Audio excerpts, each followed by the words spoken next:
Bonjour la vallée. Cette petite vidéo est pour vous. C'est un petit conte dont je vous ai parlé.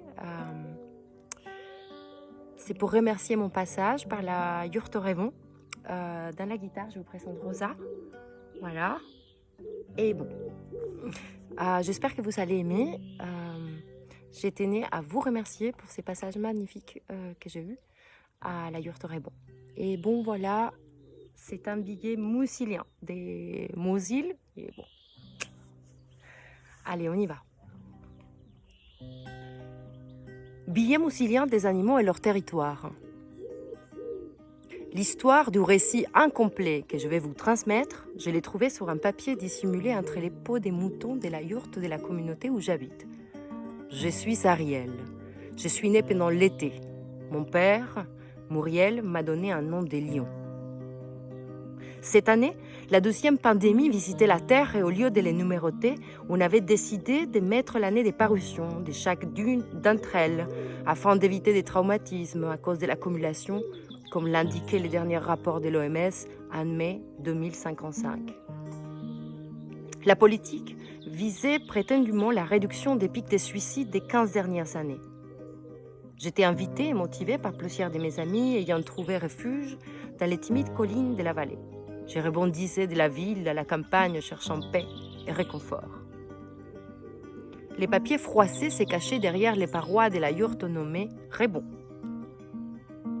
J'ai cru, au premier abord, qu'il s'agissait d'une plaisanterie de la part d'un de mes voisins. J'ai souri malignement en la relisant.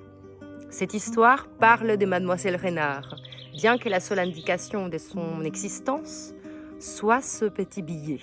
Je vous la livre pour que vous puissiez en juger par vous-même. Il fait déjà nuit et il est interdit de parler. Alors, je garde le silence, comme la plupart d'entre nous. L'histoire de l'arrivée de Mademoiselle Renard et de la yourte Rébon.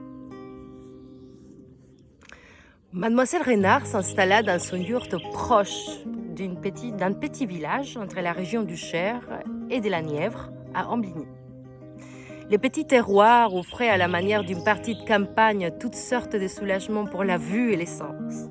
Cet havre de paix comprenait des beaux arbres, une communauté d'oiseaux très discrète et intelligente, et chaque saison, les facettes offraient ses inconvénients et ses privations. Mademoiselle Renard est arrivée au moment que de nombreux changements dans la forêt. En même moment que de nombreux changements dans la forêt. Un lion, né probablement au début de l'hiver, avait été récupéré d'un cirque voisin et amené à la communauté. À force d'insister auprès des instances de protection animale, l'opportunisme avait réussi à obtenir sa garde, puis à le faire transporter à la vallée. L'ours avait dompté l'animal âgé et fort, maltraité par les cirques, où les animaux étaient devenus les quarts des humains d'autrefois. Les lions, une fois remis sur pied, avaient décidé de dévorer toutes les poules et les gibiers de la zone, mais pas les habitants de la colline. L'installation prit des mois. Les animaux de la zone étaient eux aussi en train d'aménager leurs maisons, les rationnements et leurs bibelots, comme si une présomption de vérité sonnait au-dessus d'une expression moderne ressassée, les derniers effondrements. Tout s'est préparé, mais pourquoi? Ou plutôt, à quoi devions-nous l'imminence de cet événement? Parfois, tout devenait d'un grotesque rabelaisien, comme l'évocation d'un trait négatif qui serait revisité par son qualitatif des grands, mais qualitativement très pauvres, comme une sorte de synthèse de l'humain occidental alors que nous étions que des animaux. L'événement n'était pour l'instant pas ressenti. Qu'est-ce qui collapse, s'effondre à nous et nous fait croire que cela peut nous ramener à sa cinétique? Ce n'est pas qu'on avait peur, mais plutôt que nous n'ossions pas nous les dire les uns aux autres, ou qu'on ne les savait tout simplement pas. Je suis restée perplexe à l'égard de cette énergie qui prenait le temps d'étaler sa profonde sagesse sur nous, les profanes barbares qui parlons encore aux humains.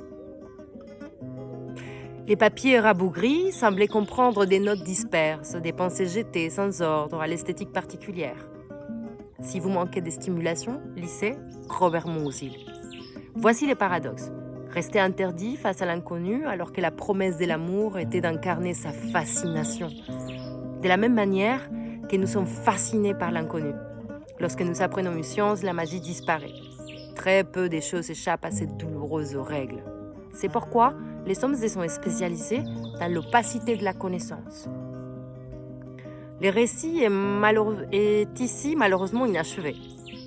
Aussitôt que je l'ai trouvé, j'ai décidé de les montrer à mon voisin, les plus proches, pour lui demander si quelqu'un avait séjourné dans cette yourte, dans cette vallée, une certaine mademoiselle Renard. Sa yourte se trouvait au nord de la vallée, accolée au cerf. Elle permettait un passage pour les animaux de la forêt.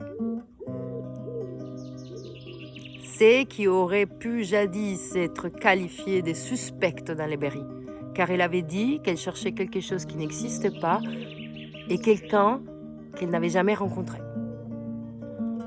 Un des plus vieux renards, les seuls à pouvoir se rappeler d'une possible visite, mais qui n'aurait aucun souvenir de son séjour. Je dois avouer que j'étais impressionnée divinement comme quelqu'un qui voit son nom pour la première fois, ne sachant ni lire ni écrire. J'ai eu la même réaction que si quelqu'un me demandait la direction du lever ou du coucher du soleil, et qu'au lieu de me répondre tout simplement qu'il s'élève à l'est, il me donnait une réponse très précise en m'indiquant la direction exacte du lever et du coucher du soleil.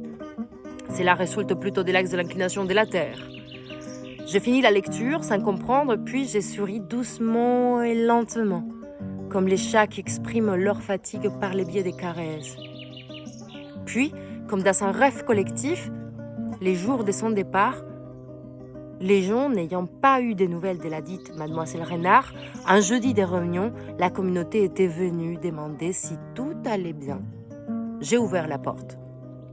Mes amis, qui me connaissaient bien, s'étaient nés là, gelés, figés, n'arrivant pas à croire que j'étais bien là, à la place de mademoiselle Renard. J'espère que vous allez aimer. Bye bye, suma suma.